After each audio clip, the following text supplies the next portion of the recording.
आवड़े छे, कॉम्प्यूटर आवड़े छे, तो कोनो विकास कर्यो आ सरकारे? आ सरकार मात्र ने मात्र आपणो विनाश करे छे। ज्यारे सुप्रीम कोर्ट नु जजमेंट कहे छे के मात्र ने मात्र 8% आदिवासीओ आ देशना मूळ मालिक छे। तो आ देशना मूळ मालिक केवा होय? आ देशना मूळ मालिक भीख मांगे? आ देशना मूळ मालिक कपड़ा वगर फरे? आ देशना मूळ मालिक लाइनों में कचेरियों में उभा रहे? आ देशना मूळ मालिक व्याजमा पैसा ले?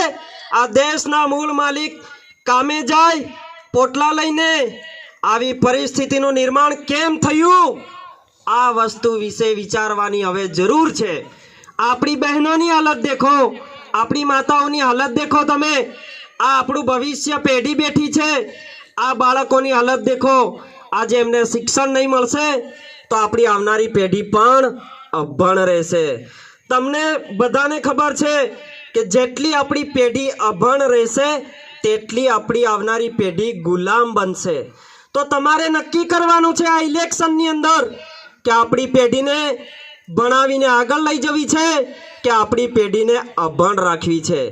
आपणा तालुका अने जिल्लाना बंने पक्षना नेताओ मात्र ने मात्र आ बीजी जातना जे लोको छे तेमना तळवा चटवानुं काम कर्युं छे, गुलामी करवानुं काम कर्युं छे। तो आ बंने पार्टीना ज्यारे वोट लेवा आवे त्यारे तमारे एम पूछवानुं के साहेब ज्यारे अमने कई पण प्रकारनी मुश्केली सर्जाई, अमने कोरोना में तमारा पैसानी जरूर हती, तमारा काळा काचनी गाडीनी जरूर हती, त्यारे तमे जीवता था के मरी गया था?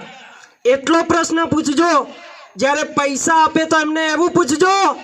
गधेड़ानी किंमत जईने पूछी आवे, बजारनी अंदर बोकड़ानी किंमत पूछी आवे, बजारनी अंदर हाट में जईने आ लोको कुकड़ानी किंमत पूछे, पछे 50 रुपया ने पोटली आपने आपे। तो आ जे परिस्थितिनुं निर्माण थयुं, आवी परिस्थिति मात्र ने मात्र आपड़ा आदिवासी नेताओने कारणे थई। आपड़ा आदिवासीओ भोळा अने साचा दिलना होवाथी भोळवाई जाय छे अने पैसा लईने गद्दारी नथी करता। जेमना पैसा ले छे एमने वोट आपे छे, पण आपणुं जे भोळपण छे, आपणी आ कोई जोड़े गद्दारी ना करवानी जे आदत छे एनो आ लोकोए गैरफायदो उठाव्यो छे मात्र ने मात्र। तो आपणा दाहोद जिल्ला में ज्यारे 6 जण अनास नदीनी अंदर पोतानो जीव बचाववा माटे तरफड़िया मारता था त्यारे हेलिकॉप्टर आवी शक्युं नहीं। समझी लो, दिल्ही वाळाए ना मोकल्युं, गांधीनगर वाळाए नहीं मोकल्युं, पण आपणा आदिवासी जनप्रतिनिधिओ जे अहींया दाहोद जिल्लामां हता, भले बंने पक्षमां वहेंचायेला हता पण आदिवासी तो हता ने। तो मारो आदिवासी भाई मरवाना हारे छे तो केम हेलिकॉप्टर न मंगाव्યું? અને મરી ગયા તો મરી ગયા પછી કેમ આંદોલન ન કર્યું? કેમ એમના વિશે સરકારી કચેરીઓમાં જઈને આવેદન કેમ ન આપ્યું? કેમ આપણા સમાજનો અવાજ ન ઉઠાયો?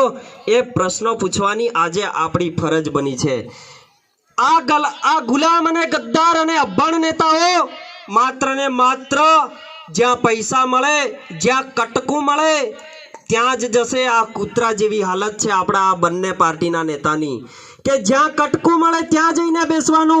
આજે આપણા ફળિયાના કૂતરાને તમે દેખો છો, જે જગ્યા પર કટકું મળે ને ત્યાં જ જઈને બેસે અને બાહતું કેમ બંધ થાય? એટલા માટે કે તેને કટકું આલવામાં આવે।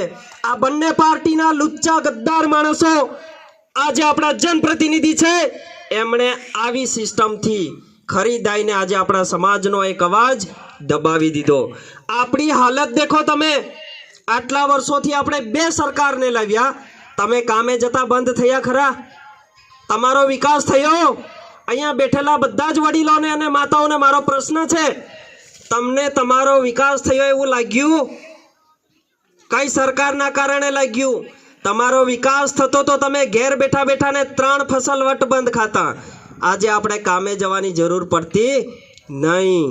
केवड़ियानी अंदर देखो, आपड़ा आदिवासीओना 72 गाम विस्थापित थया।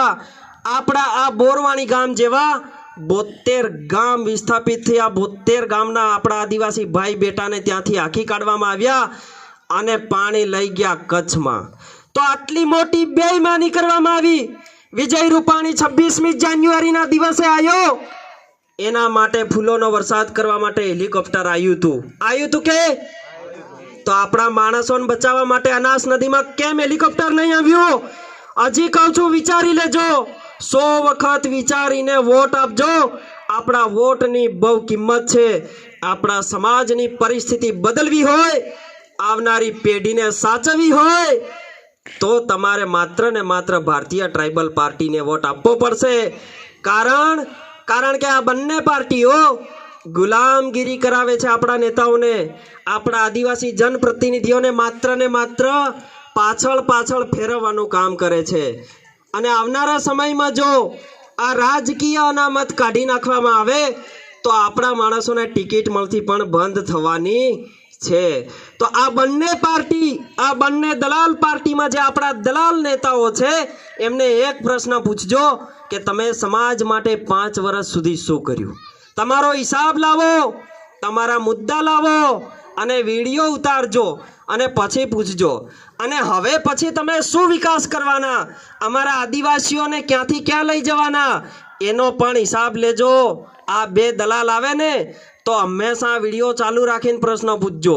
ફેસબુક ઉપર લાઈવ થજો, ઇન્સ્ટા ઉપર લાઈવ થજો, કારણ કે એમની હરકત આપણને ત્યાં જોવા મળશે. 26મી જાન્યુઆરીના દિવસે વિજય રૂપાણી આવીને માત્ર ને માત્ર ઝંડો ફરકાવીને જતો રહ્યો તો એ મૂર્ખના સરદારને આપણા ઇતિહાસની ખબર નહોતી. આપણા આદિવાસી જનનાયક ટંટ્યા મામાની જન્મ જયંતિ હતી. તો આદિવાસીઓ મીટિંગમાં આવ્યા તો આદિવાસીઓને એમનો ઇતિહાસ જણાવવો જોઈએ કે નહીં જણાવવો જોઈએ? તો કેમ નહીં જણાયો? માનગઢ હત્યાકાંડ, 1507 બિલો મરી ગયા, તો એમનો ઇતિહાસ ચોપડીમાં આપવો જોઈએ કે નહીં આપવો જોઈએ? આશાવલ, અમદાવાદમાં પોટલા લઈને જાઓ, યો આપણા બાપ દાદાનું છે. આશાવલ ભીલે બનાવ્યું હતું. આશાવલ આજનું અમદાવાદ. આજ સુધી કોઈએ કીધું કે આદિવાસીઓ તમે અહીંના રાજા છો, અમદાવાદ તમારો ને તમાર બાનું, એમ કોઈ કહેવા માટે મંજૂર નથી. અમદાવાદમાં કામે જાઓ તે ફૂટપાથ પર હોવું પડે, ઓડા બાંધીને પડી રહેવું પડે, બારતા ઊંઘળવું પડે, જાણતા ડબ્બા લઈને જવું પડે.